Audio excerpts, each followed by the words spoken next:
بسم اللہ الرحمن الرحیم۔ حضرت یوسف علیہ السلام کی قبر کا واقعہ۔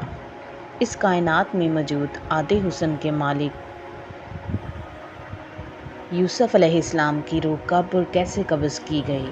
یوسف علیہ السلام کی وفات کے بعد مصری اور اسرائیلیوں کے درمیان کس بات پر اختلاف ہو گیا؟ آپ علیہ السلام کی قبر مبارک دنیا کے سب سے بڑے دریا کے نیچے کیوں دفن کیا گیا؟ اور یہودی آج اس تابوت کی کھوج میں کیوں لگے ہوئے ہیں؟ اللہ تعالیٰ نے ہر نبی کو خوبصورت حسن اور بہترین آواز سے نوازا۔ حضرت یوسف علیہ السلام کو خوبصورت حسن سے نوازا گیا۔ حضرت محمد صلی اللہ علیہ وسلم کے حسن کا آدھا حسن اللہ نے حضرت یوسف کو عطا کیا تھا۔ حضرت یوسف علیہ السلام کا قصہ پرانی مجید میں موجود سب سے طویل قصہ ہے کہ کس طرح سے سوتیلے بھائیوں نے آپ کو حسد کے بنا پر کنویں میں پھینک دیا۔ آپ کو مصر کے بازار میں بطور غلام بیچ دیا گیا اور عزیز مصر کی بیوی نے آپ کو جیل میں قید کروا دیا، لیکن ان تمام مصائب اور مشکلات اور آزمائشوں کے باوجود حضرت یوسف ایک دن مصر کے طاقتور حکمران کے عہدے تک پہنچ گئے۔ جب حضرت یوسف علیہ السلام عزیز مصر کے عہدے پر فائز ہوئے تو ایک لمبی مدت کے بعد اللہ نے حضرت یوسف علیہ السلام کو اپنے والد اور خاندان سے ملانے کا فیصلہ کیا۔ لہٰذا حضرت یعقوب اپنے اہل الہانہ کے ساتھ مصر آئے اور 40 سالوں بعد باپ بیٹے آمنے سامنے ہوئے۔ دونوں کا دل تڑپ اٹھا، دونوں دیر تک ایک دوسرے سے گلے لگ کر خوب روئے۔ روایتوں کے مطابق حضرت یوسف کے پورے خاندان یعنی بنی اسرائیل، آپ کے 11 بھائی، ان کی اہلیاں، بچے اور حضرت یعقوب کے پوتے پوتیاں سب نے مصر میں آ کر سکونت اختیار کر لی، اور مصر کے بادشاہ نے بنی اسرائیل کو زمین کا ایک ٹکڑا عطا کیا جہاں انہیں آباد ہونے کی اجازت ملی۔ آہستہ آہستہ مصر میں بنی اسرائیل بہت طاقتور ہو گئے اور حکومتی عہدوں سے لے کر تجارت اور سیاست میں اسرائیلیوں نے حصہ لینا شروع کر دیا۔ جب حضرت یوسف علیہ السلام کی عمر 100 برس ہوئی تو حضرت یعقوب 147 برس کے ہوئے تو اللہ کا حکم ہوا کہ حضرت یعقوب کی روح قبض کر لیا جائے۔ لہٰذا ملک الموت نے حضرت یعقوب کی روح قبض کر لی۔ جب اپنے والد کی وفات کی خبر حضرت یوسف علیہ السلام کو ملی تو اپنے سر سے تاج اتار کر پھینک دیا اور ان کے بدن پر جو ریشمی لباس تھا اس کو پارا پارا کر دیا اور بے چینی کے عالم میں دوڑتے ہوئے اپنے والد کے جنازے پر پہنچے۔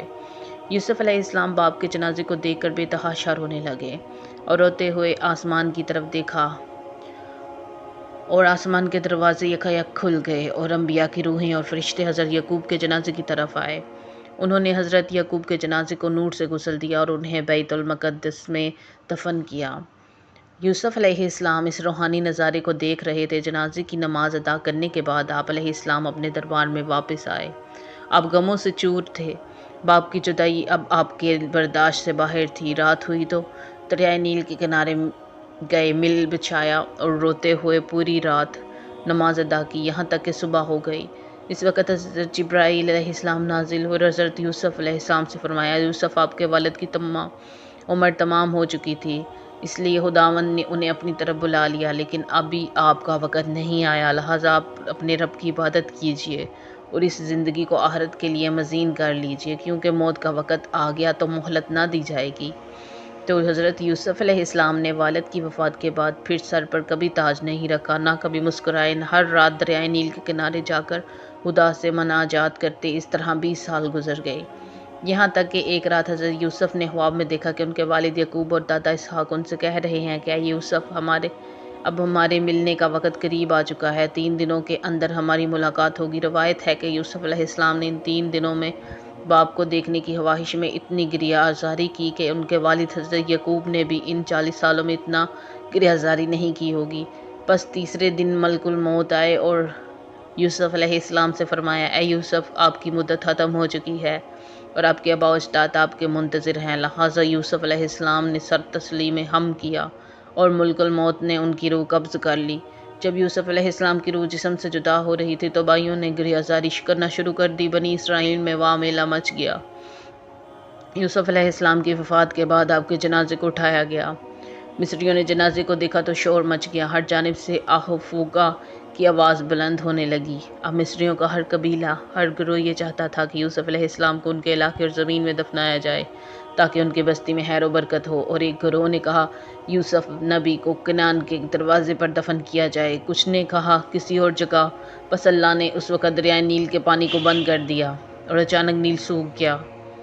لہٰذا اللہ کی اس قدرت سے اہل مصر سمجھ گئے کہ یوسف علیہ السلام کے جسم مبارک کو نیل میں دفن کرنے چاہیے تاکہ دریا کا پانی آپ کی قبر مبارک کو چھو کر گزرے اور تمام مصر والے اس پانی سے برکت حاصل کر سکے۔ چنانچہ یوسف علیہ السلام کے جسم مبارک کو سنگ مرمر کے صندوق میں بند کر کے دریائے نیل میں دفن کر دیا گیا، اور روایتوں کے مطابق جب ایک عرصے بعد بنی اسرائیل فرعون مصر کے غلام بن گئے تو موسیٰ علیہ السلام کی رہنمائی میں انہوں نے مصر سے ہجرت کیا، لیکن ہجرت کے دوران موسیٰ علیہ السلام راستہ بھول گئے اور بنی اسرائیل نیل کے قریب بھٹکنے لگے۔ بنی اسرائیل نے بہت کوشش کی لیکن انہیں صحیح راستہ نہ ملا۔ اس پر بنی اسرائیل کے بزرگوں نے کہا کہ یوسف علیہ السلام نے اپنی وفات سے پہلے یہ وصیت کی تھی کہ اگر تم لوگ کبھی مصر سے نکلو تو میری تابوت کو بھی اپنے ساتھ لے جانا، لہٰذا جب تک آپ یوسف علیہ السلام کی لاش مبارک کو اپنے ساتھ نہ لے جائیں گے راستہ نہیں ملنے والا۔ اس پر موسیٰ علیہ السلام نے پوچھا کہ کیا تمہیں پتہ ہے کہ یوسف علیہ السلام کی قبر کہاں ہے؟ اس وقت ایک بوڑھی عورت کے سوا بنی اسرائیل میں کسی کو نہ پتہ تھا کہ وہ تابوت کہاں موجود ہے، لہٰذا وہ بڑھیا حضرت موسیٰ کو ایک جھیل کے پاس لے گئی جس کے پانی کا رنگ عجیب و غریب تھا۔ بڑھیا نے کہا کہ اس کا پانی نکال دو۔ جب ایسا کیا گیا تو زمین نظر آنے لگی۔ لوگوں نے وہاں کھدائی شروع کی جس کے بعد ایک قبر ظاہر ہوئی جس میں وہ تابوت موجود تھا۔ موسیٰ علیہ السلام نے اس تابوت کو نکالا اور آگے کا راستہ طے کیا تو آپ کو راستہ مل گیا اور آپ اس تابوت کی برکت سے ارض مقدس پہنچ گئے۔ موسیٰ علیہ السلام نے فلسطین پہنچ کر اس تابوت کو کسی خفیہ مقام پر دفن کر دیا، اور اس واقعے کا ذکر عہد نامہ قدیم میں کتاب یسوع میں موجود ہے۔ اسی طرح سے یہودیوں کی ایک مقدس کتاب جنسی سربا میں بھی اس قصے کا ذکر آیا ہے۔ موسیٰ علیہ السلام نے اس تابوت کو لوگوں سے چھپا کر کسی نامعلوم جگہ پر کیوں دفن کیا، اس کا علم صرف اللہ ہی کو ہے، اور اس کے پیچھے کیا حکمت پوشیدہ ہے یہ کوئی نہیں جانتا۔ فلسطین کی مغربی کنارے پر ایک شہر آباد ہے جس کا نام نابلس ہے۔ نابلس میں واقع ایبل پہاڑی کے قریب ایک مقام ایسا ہے جس پر 50 سالوں سے اسرائیلی یہودیوں اور فلسطینیوں مسلمانوں کے درمیان ایک جنگ چھڑی ہے۔ یہودیوں کے مطابق نابلس کے اس مقام کو، جسے وہ مقام یوسف کہتے ہیں، ایک مقدس جگہ ہے جہاں یوسف علیہ السلام کا مزار ہے۔ دوسری طرف علی حیرات اور ابن بطوطہ جیسی مسلم محققین نے بھی حبرون اور نابلس کو ہی وہ مقام قرار دیا جہاں یوسف علیہ السلام کا مزار موجود ہے۔ 1967 کی عرب اسرائیل جنگ کے بعد یہودیوں نے اس جگہ پر قبضہ کر لیا تھا، جس کے بعد یہ مقام اسرائیل کے قبضے میں چلا گیا۔ سال 1990 میں اس مقام کو یہودیوں نے ایک آرمی بیس میں تبدیل کر دیا اور اسے یہودی ربیوں کی نگرانی میں چھوڑ دیا گیا۔ یہودیوں کے لیے یہ مقام اتنا اہم اور مقدس کیوں ہے؟